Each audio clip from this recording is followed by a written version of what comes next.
Urush. Bu so'z baland aytilmaydi.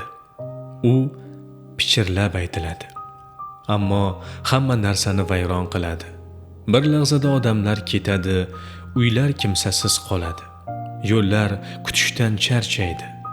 Urush bu faqat o'q toshi emas, bu qaytmay qolgan izlar, javobsiz qolgan maktublar, yaqinini uzoq kutgan nigohlar. Shu og'irlik ostida ham hayot to'xtamadi. Chunki kimdir jang qildi, kimdir esa jang qilinmaydigan joyda ham taslim bo'lmadi. Front ortida ham kurash bor edi. Ko'rinmas, ammo og'ir. Har kuni, har nafasda. Ochlik sinov edi, yo'qlik sinov edi. Lekin inson o'zini yo'qotmadi. U yerga yuzlandi. Qo'llar qattiqlashdi, yelkalarga yuk tushdi, ammo yer sukut saqlamadi. U javob berdi. Qattiq zarbalar ostida yer ochildi.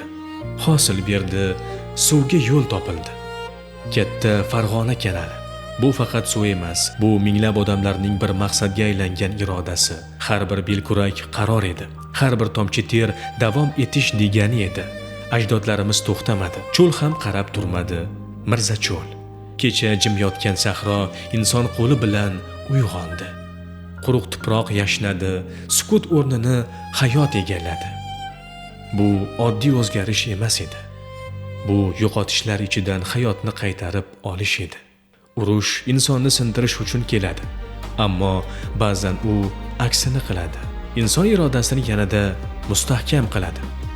Bugun biz tinch, farovon hayotda yashayapmiz, lekin bu tinchlik shunchaki kelmagan. U kurashib olingan, u yaratilgan. Har bir qarich yerda mana shu jasorat egalarining izi bor. 9-may bu sana emas, jim turib eslash, chuqur his qilib eslash.